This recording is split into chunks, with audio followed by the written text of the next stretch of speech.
आपके साथ हाजिर है सना कैसर। आज मैं आपको चिकन रोस्ट बनाना सिखा रही हूँ। मैंने 1 kg चिकन लिया है। 2 खाने के चमचे सिरका ऐड करेंगे, नमक ऐड कर देंगे। अब हम इसको चूल्हे पर रखेंगे तेज आंच पर और कवर करके 10 मिनट तक के लिए बॉईल कर लेंगे।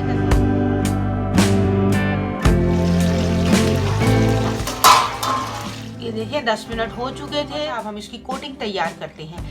मैंने यहाँ पर 1 एग लिया है, उसको अच्छी तरह बीट कर लिया था।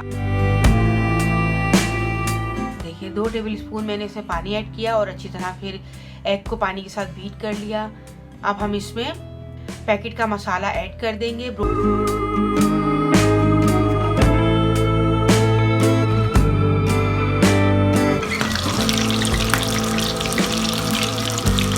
अगर मेरी रेसिपी आपको पसंद आई है तो प्लीज़ मेरी वीडियो को लाइक, शेयर और मेरे चैनल को सब्सक्राइब कीजिए। मिलते हैं नेक्स्ट रेसिपी के साथ। अल्लाह हाफिज़।